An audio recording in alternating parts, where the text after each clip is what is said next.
Capítulo 34. Cuando todos se fueron, Isabel, cual si se propusiera exasperarse todo lo posible contra Darcy, se dedicó a repasar todas las cartas de Juana recibidas desde que se hallaba en Kent. No contenían lamentaciones, ni había en ellas nada que denotase que revivía el pasado, ni noticias de sufrimientos en la actualidad, pero en todas, y en casi todos los renglones de cada una, faltaba la alegría que solía caracterizar su estilo y que, cual procedente de un espíritu aquietado para consigo y dispuesto afectuosamente para los demás, apenas se había nublado nunca. Isabel notaba todas las frases reveladoras de desasosiego con una atención que con dificultad pusiera en la primera lectura. La vergonzosa jactancia de Darcy de la aflicción que había conseguido causar le proporcionaba la más viva idea de los sufrimientos de su hermana. Consolábale algo el considerar que la visita de aquel Arousings iba a terminar dentro de 2 días, y aún más el que dentro de 15 estaría ella de nuevo con Juana y podría contribuir a la salud de su espíritu con cuanto al afecto es dado el lograrlo. No le era posible pensar en que Darcy dejaba Kent sin recordar que su primo se iba con él, pero el coronel Fitzwilliam le había manifestado con claridad que no abrigaba de ningún modo proyectos sobre ella, y por más grato que él le fuera, no esperaba considerarse desdichada por su causa. Mientras meditaba en esto fue repentinamente sorprendida por el sonar de la campanilla de ingreso, y su espíritu se lisonjeó con la idea de que se tratase del propio coronel Fitzwilliam, que ya una vez los había visitado por la tarde y podía venir a enterarse de su salud. Mas esa idea se desvaneció pronto, y hallábase su ánimo muy divinamente afectado cuando, con el mayor espanto por su parte, vio que Darcy entraba en el salón. Permaneció sentado unos momentos, y levantándose luego se paseó a través de la estancia. Isabel estaba sorprendida, mas no dijo una palabra. Tras un silencio de varios minutos, se llegó él a ella, y con ademanes agitados empezó así: en vano he luchado. No quiero hacerlo más. Mis sentimientos no pueden contenerse. Permítame usted que le manifieste cuán ardientemente la admiro y la amo. El asombro de Isabel sobrepujó a cuanto puede expresarse, quedó separada, sonrojada, indecisa y en silencio. Esto lo tuvo él por suficiente manera de darle valor, y así, prosiguió declarando cuánto sentía y había sentido hacía tiempo por ella. Se explicaba bien, mas tenía que comunicar otros sentimientos además de los de su corazón, y no fue más elocuente en el tema de la ternura que en el del orgullo. El sentimiento que tenía de la inferioridad de ella, el que al proceder así él se degradaba, los obstáculos de familia que el buen juicio había opuesto siempre a la estimación, fueron cosas en que insistió con un calor que parecía debido a lo que las mismas le afectaban, pero que no cuadraba para recomendar su demanda. A despecho del disgusto, tan profundamente arraigado, que sentía por él, no pudo ella ser insensible a las manifestaciones de afecto de semejante hombre. Y aunque sus intenciones no variaron ni por un instante, entristecióse al principio por la pena que le iba a proporcionar, hasta que, resentida por el lenguaje subsiguiente, trocó toda su compasión en ira. Trató, con todo, de disponerse a contestarle con calma cuando lo hiciera. Él terminó asegurándole lo firme de su inclinación, la cual, a pesar de todos sus esfuerzos, no había podido vencer, y expresando su confianza en que todo se lo recompensaría el que aceptase su mano. Al decir esto pudo ella percibir que Darcy no ponía en duda una contestación favorable. Hablaba de recelos, de ansiedad, pero su aspecto denotaba seguridad absoluta.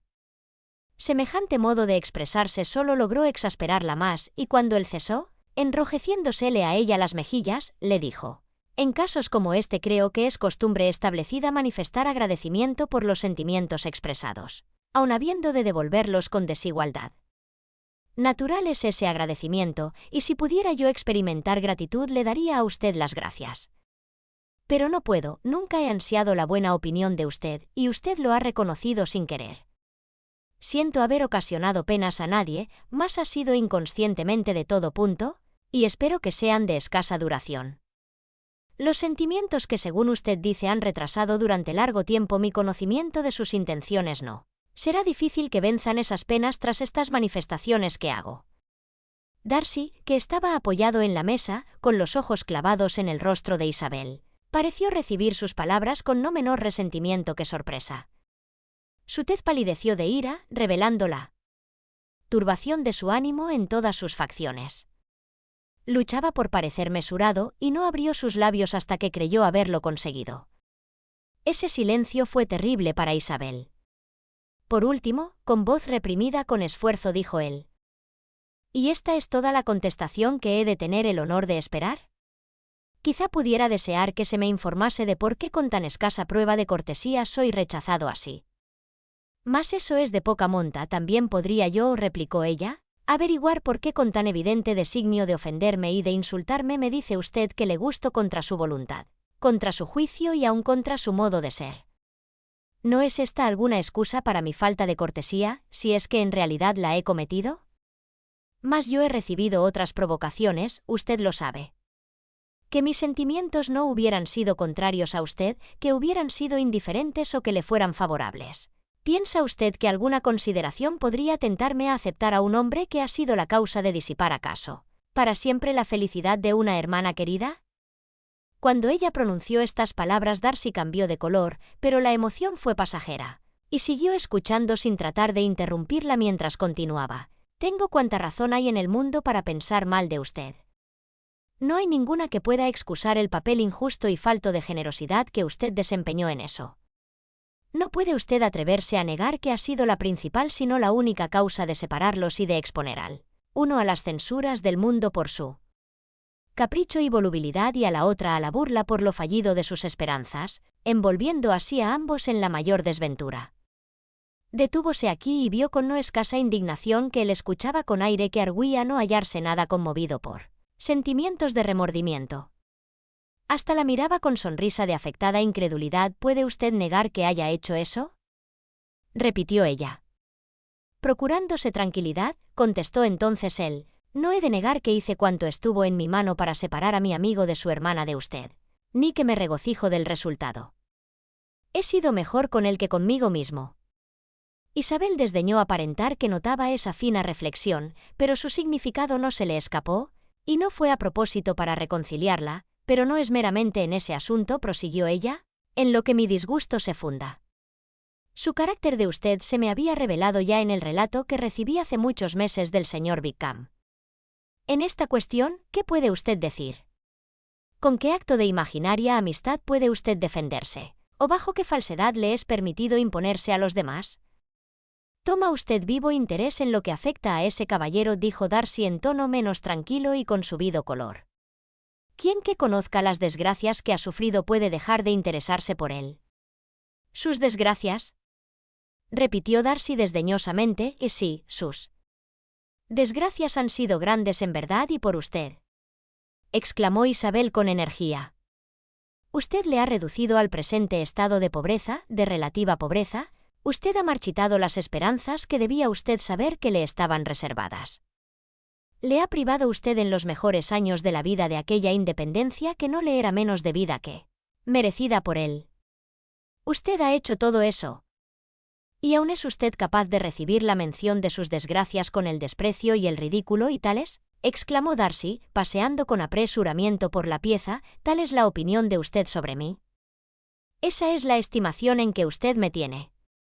Doy a usted las gracias por haberme manifestado todo eso con semejante amplitud. Según esos cálculos, mis faltas han sido grandes en verdad.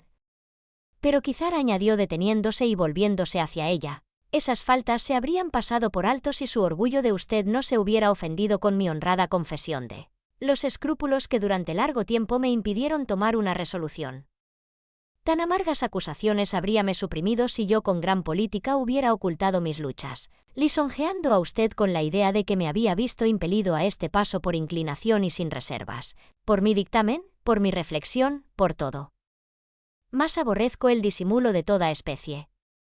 Ni me avergüenzo de los sentimientos expresados, eran naturales y legítimos. ¿Podía usted esperar que me agradara la inferioridad de sus relaciones de usted? ¿Que me regocijase con la esperanza de parentescos cuya condición está tan a las claras bajo la mía? Isabel se sentía por momentos más irritada, pero aún trató de hablar con mesura al decir: «Se equivoca usted, señor Darcy, si supone que la forma de su declaración me ha afectado, es decir, si piensa que me habría usted ahorrado el mal rato de rechazarle si se hubiera usted conducido de modo más caballeroso. Miróla él fijamente al escuchar esto, más nada dijo, y así, ella prosiguió. No pudiera usted haberme ofrecido su mano de manera ninguna que me hubiera tentado a aceptarla. De nuevo se patentizó el asombro en él, quien la miró con expresión mezclada de incredulidad y molestia. Ella continuó.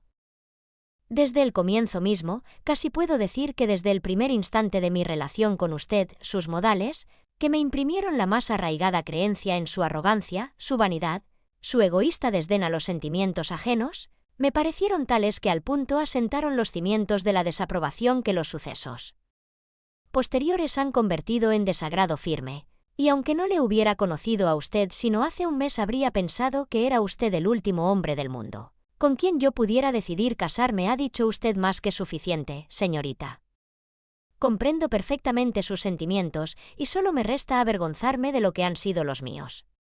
Perdone usted por haberla entretenido tanto tiempo y acepte mis buenos deseos de su salud y felicidad. Y con estas palabras abandonó con rapidez el cuarto, e Isabel oyóle al momento abrir la puerta de entrada y salir de la casa. La confusión de su mente le era en extremo penosa. No sabía cómo sostenerse, y de pura debilidad se sentó, llorando durante media hora. Su asombro al recordar lo ocurrido crecía a medida que se lo representaba. Que hubiera recibido una proposición de matrimonio de Darcy, que él hubiera estado enamorado de ella tantos meses, tan enamorado que deseaba casarse con ella a pesar de cuantas objeciones le habían hecho impedir que su amigo se casase con su hermana y que debieron hacerse sentir al fin y al cabo con igual fuerza en su caso propio, todo eso era increíble. Érale grato haber inspirado afecto tan vehemente.